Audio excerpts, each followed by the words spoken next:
Yo, what's the deal, fam? It's your man Eeze. Morning walk, morning coffee, keep it black.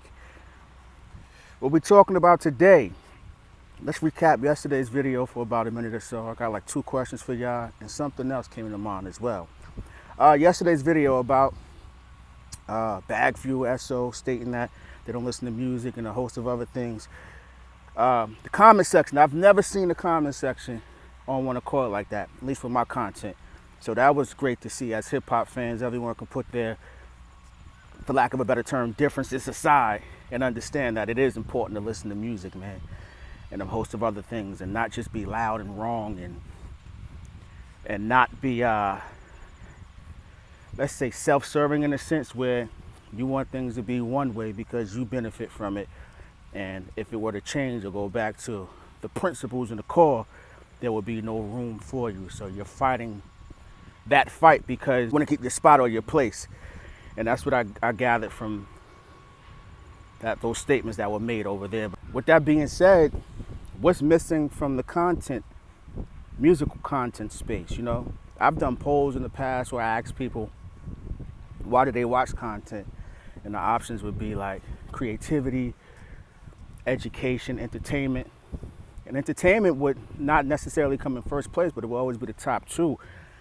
And I'm asking, when you have platforms like that, don't you think or know that they know that some viewers want to be entertained and they'll say anything just to check off that box? So as fans and supporters of the culture, what should we do?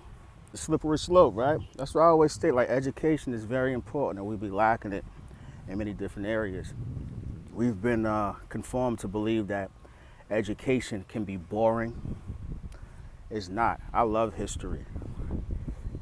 Don't you love the connections you can make via music and when something was made and who produced what or who sampled from who, and now you put yourself in a position to go down the rabbit hole and you're making connections. That's what it's all about. But with history and education, it takes time and effort. About the same time and effort you need to actually listen to music, right? So I don't know, we're in like and we've been here for quite some time, a low maintenance, low impact mentally society where we really don't want to put too much time and effort. I'm speaking generally because there's always going to be some individuals out there who are outliers. I'm not speaking for the majority. I'm just saying about what I see on a daily basis. People aren't necessarily looking to give maximum effort in many different things, you know? And music requires that, especially when you're going to speak about it, especially when not everyone wants to be a historian, but if you're going to speak about it, you should at least know what you're speaking about, what the aim was, the objective. Otherwise, it's just the blind leading the blind, right? We got enough of that in society. That's just my take on that, man. As viewers, because I'm a viewer too of many different things, what can we do to ensure that the culture that we love isn't pimped, disrespected, or put in a position where the music as a whole, the very reason why we're speaking,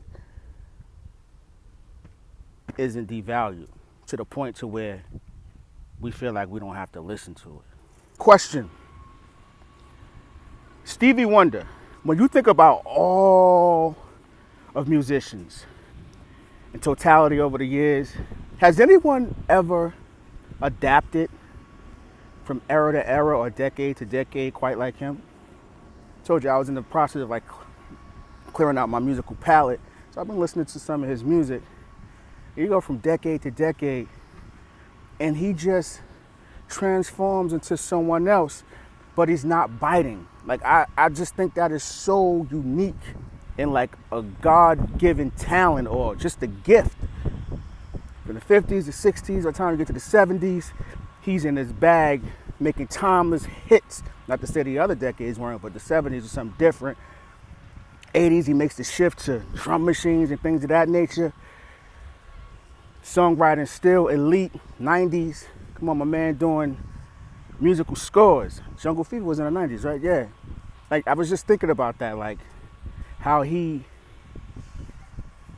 talent or gift has no bounds, you know, or knows no bounds. He never got boxed in.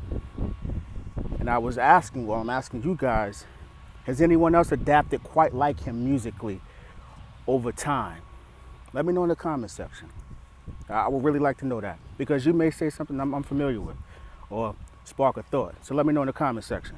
Lastly, I want to talk about production, right? From a perspective of an artist. Did you find that, from your estimation, there's no right or wrong answer, but I've always been fascinated by this. Is it easier for an artist to create an album working with one producer or multiple producers? And when we say multiple, let's say maybe 4 or 5 different producers, right? We've experienced many different albums, and that's been the case.